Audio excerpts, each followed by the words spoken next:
दोस्तों नमस्कार। 4PM गुजरात पर आप सभी का बहुत बहुत स्वागत है। मैं हूं आपका दोस्त मयूर जानी। दोस्तों आज इस वीडियो में जैसे कि लोकसभा का राज्यसभा का सत्र चल रहा है, बजट सत्र जिसको कहते हैं, उसमें कुछ जो रोचक बातें हो रही है, जो कुछ इंटरेस्टिंग स्पीचेस हो रही है और कुछ ऐसा ही बर्ताव जो है जो चेयर पे बैठे हुए लोग हैं वो भी करते हुए नजर आ रहे हैं।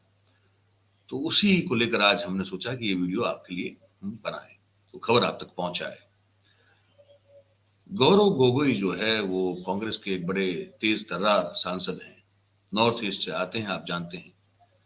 और वो एक स्पीच दे रहे थे। दो मुद्दे उन्होंने जो है अलग अलग, मैंने उसको थोड़ा जो है एडिट किया क्योंकि दो अलग अलग मुद्दे पर उन्होंने बात बड़ी महत्वपूर्ण की और वो यहाँ तक मेरी जानकारी है जहां तक वो रिकॉर्ड पर भी गई हुई है।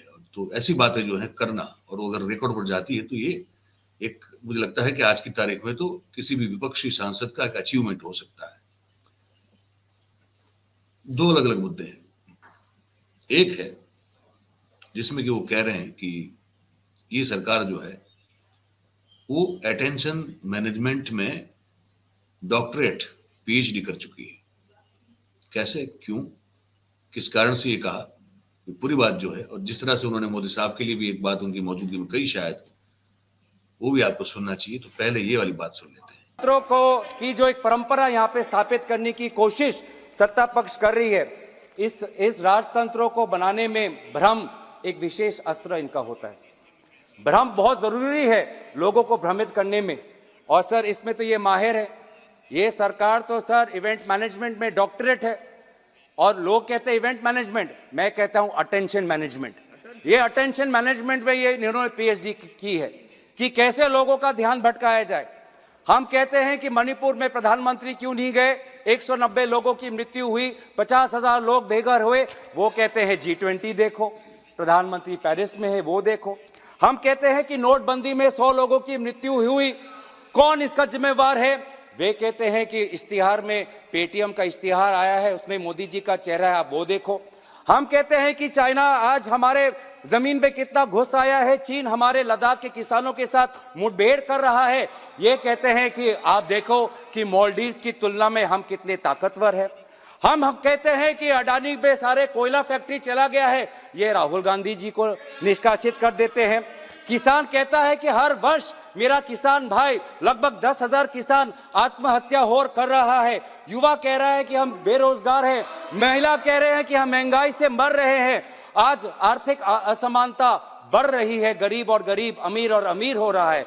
आज हमारे देश के 10% लोग 50% धन संपत्ति के मालिक है, और ये कहते हैं कि फास्टेस्ट ग्रोइंग इकोनॉमी है, लार्जेस्ट ग्रोइंग इकोनॉमी है। तो ये जो भ्रम का इस्तेमाल करते हैं लोगों के समस्याओं पर पर्दा डालने का, लोक शक्ति को कमजोर करने के लिए ये भ्रम का इस्तेमाल करते हैं। लोगों को एक माया जाल में फंसाकर राजा को ताकतवर बनाने का आज ये काम ये करते हैं। सर मैं आदर करते हुए, प्रधानमंत्री जी एक साधारण घर से आते हैं, उनका मैं आदर करता हूं और वो बहुत ऊंचाई तक पहुंच गए हैं। लेकिन दुख की बात यह है सर कि आज उन्होंने अपना सिंहासन इतनी ऊंचाई पर बना दिया है कि जमीन पर लोगों की समस्या आज उनके कानों तक पहुंचती नहीं है। बेरोजगार युवाओं के जो आंसू है उनको दिखाई देती नहीं। वो इतनी ऊंचाई पर है सर कि आज जब युवा कहता है कि मैं शिक्षित हूं, लेकिन 25 वर्ष के आयु से कम जो ग्रेजुएट है उसमें से लगभग 42.3% ग्रेजुएट बेरोजगार है, ये उनके ऊंचाई तक का उनके कानों पर नहीं पहुंचती। नौकरी की तलाश में सर आज हमारा युवा आज अवैध रूप धारण करके आज अमेरिका जा रहा है सर। हमने कुछ ही दिन पहले देखा कि कैसे 303 लोगों ने प्लेन चार्टर करके निकारागुआ तक गए, क्योंकि वो चाहते थे कि वो अमेरिका में जाए, कि वो रोजगार के तलाश में, नौकरी के तलाश में। आज ये है, हमने ये कुछ दिन पहले डुंकी एक पिक्चर आई, डुंकी सिर्फ पिक्चर नहीं है सर, डुंकी आज सच्चाई है। पिछले 5 वर्ष में सरकार ने खुद कबूल किया है कि अमेरिका में अवैध रूप से भारतीय नागरिकों का जाना पिछले 5 वर्ष में बढ़ चुका है। लगभग 2022-23 में लगभग 90,000 भारतीय लोगों ने अवैध तरीके से अमेरिका में घुसने की कोशिश की, कभी कनाडा के बॉर्डर पे, कभी मेक्सिको के बॉर्डर पे। वो कितने मजबूर होते हैं सर कि अपने परिवार को छोड़कर, अपने घर को छोड़कर वो कभी रोजगार के तलाश में कभी यूएई जाते हैं, कभी कनाडा जाते हैं, कभी अमेरिका जाते हैं। आज ये है आर्थिक स्थिति, लेकिन आज महाराज इतनी ऊंची सिंहासन पर बैठे हैं, आज ये उनको दिखती नहीं है। महाराज इतने ऊंचे सिंहासन पर बैठे हैं कि इनको वास्तविक स्थिति जो है वो दिखती नहीं है, उनका दर्शन नहीं होता है, ना वो बातें उनके कान तक पहुंचती है। तो क्या गलत कहा गौरव गोगोई ने? कुछ गलत तो नहीं है। खैर, उसके बाद एक बात उन्होंने कही, उन्होंने कहा कि ये जो है ये लोकतंत्र और संसद जो है उसका मंदिर कहा जाता है, लेकिन ये अब जो है जिस तरह से संसद को चलाया जा रहा है उसे देखते हुए लगता है कि ये राजा का राज दरबार बनकर रह गया है। बड़ी इंटरेस्टिंग बात कही, सुनिए इसको भी। हमारे संसदीय इतिहास में सबसे ये रिकॉर्ड है कि एक दिन में 146 मेंबर्स को निलंबित करना, ये हमारे संसदीय इतिहास में एक रिकॉर्ड है।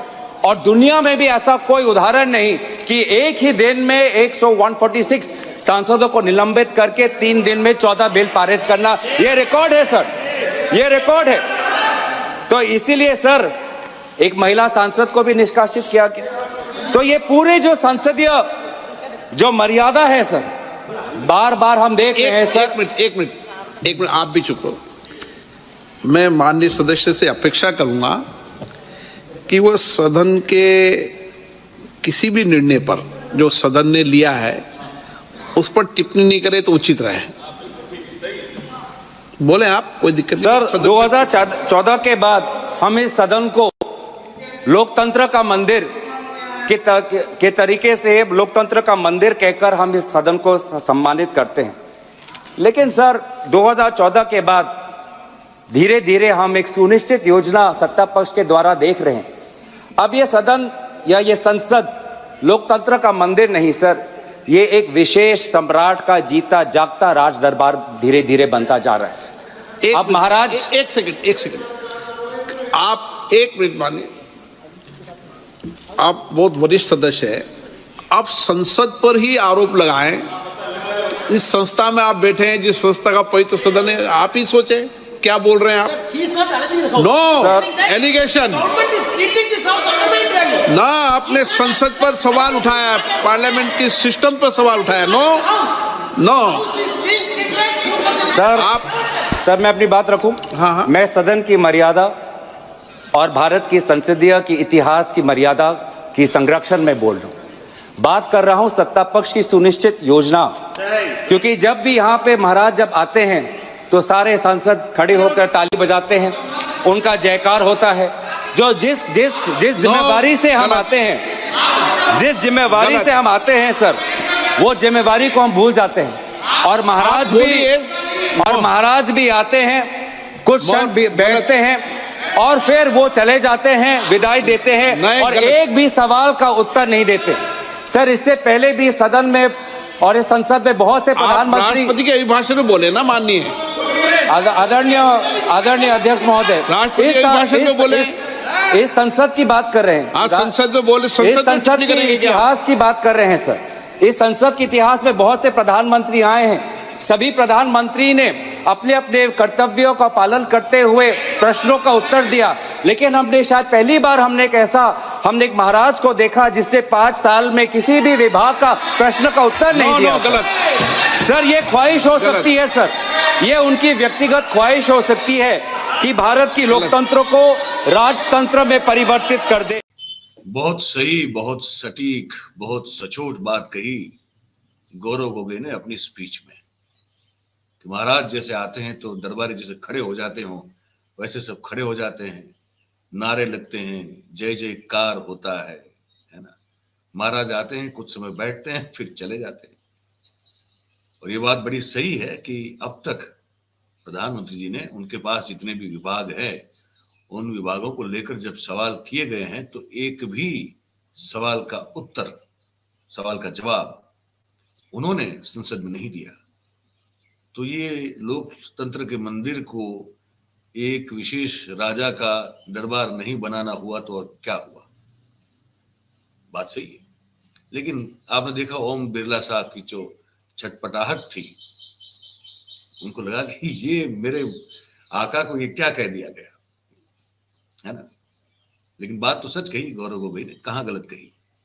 तो ये सब बातें जो हैं आपके ध्यान पर भी होना, आपके समक्ष भी इसका प्रस्तुत होना बहुत जरूरी है। ये सब वास्तविकताएं हैं इस देश में अभी जो पिछले 10 साल से जो हो रहा है, इसमें ये सब चीजें भी शामिल हैं। यही बताना था आपको इस वीडियो में। आपको क्या लगा, कैसा आपको महसूस हुआ, ये हमने आपके सामने जो प्रस्तुत किया, वो आप जो है कमेंट बॉक्स में लिख के हमको बता सकते हैं। और बात अगर आपको हमारी पसंद आ रही हो, सही और सच्ची लगती हो, तो फिर आप इस वीडियो को लाइक करें, इस वीडियो की लिंक को हो सके उतना शेयर करें, और हमारा जो चैनल है 4 PM गुजरात, उसी को आप सब्सक्राइब करें और अपने आसपास के लोगों से करवाएं। बहुत बहुत धन्यवाद करते हैं आप सभी का जो इस कार्यक्रम में हमारे साथ जुड़े। Thank you very much. नमस्कार।